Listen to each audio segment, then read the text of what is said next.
So here's another example, and notice that this problem is not a fraction, so it's not immediately clear whether we'll be able to apply L'Hopital's rule or not.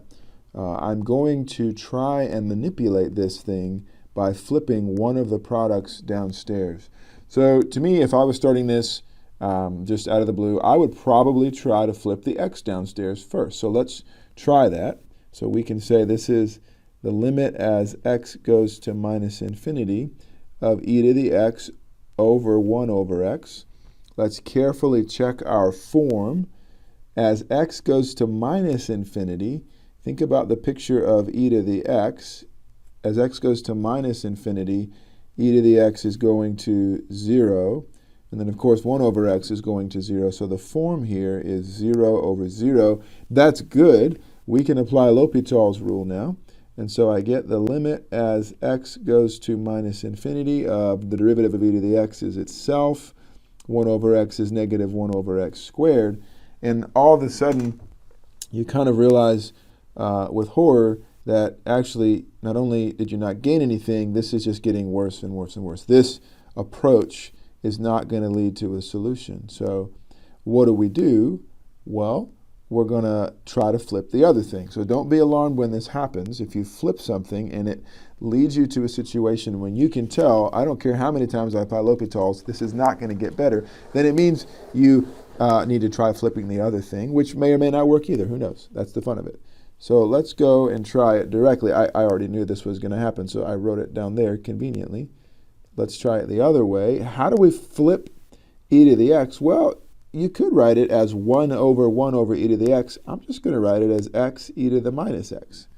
That's the same thing, right? Pulling the e to the x downstairs, e to the x is the same as 1 over e to the minus x. And now let's think about what happens. What's the form here? Let me draw that for you. E to the minus x. What's happening? Well, that's just a flip around the y-axis. It's exponential decay.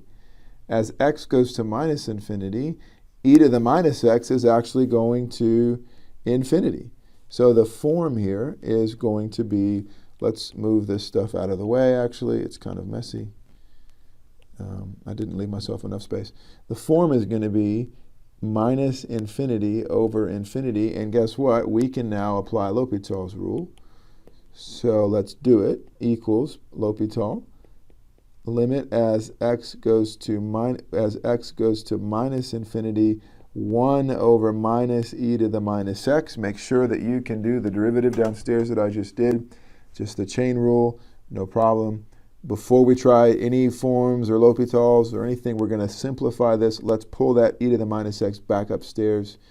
So this is the limit as x goes to minus infinity of negative e to the x. And let's think about what's happening.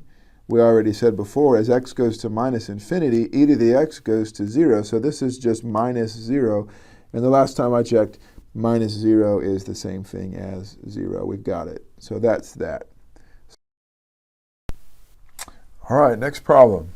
So we look at this problem, and we think about the form here. Secant is 1 over cosine.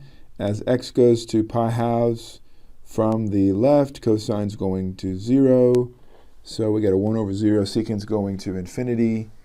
On a similar note, tangent is going to infinity as well. And so the form, the key here is to realize that the form of this limit is infinity minus infinity, which we noted earlier in an earlier video is again indeterminate. There's not a fraction, so I can't just pull out L'Hopital and start taking derivatives. I have to use it correctly.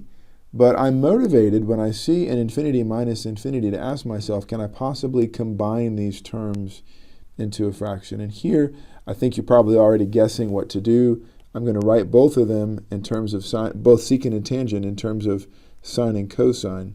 So let's take the limit as x goes to pi halves from the left, and I'm going to rewrite secant as 1 over cosine x. I'm going to write tangent as sine of x over cosine of x. And so this now becomes the limit as x goes to pi halves from the left of 1 minus the sine of x all over cosine of x. All I've done at this point is just some algebra. to combine things. But I want to check the form now. What's the form looking like? What's the form of this limit? Well, as x goes to pi halves from the left, the top is going to 0, and the bottom is going to 0 as well. That's great news, because now I can use L'Hopital's rule. So let's do it. So this is equal by L'Hopital to the limit as x goes to pi halves from the left of what? Minus negative sine of x. So I get what? I get x goes to pi halves from the left, cosine goes to 0, negative 0, I'm just going to write 0, and then sine is going to 1, so this is actually over negative 1. Well, that's just 0. So at this point, you've got it.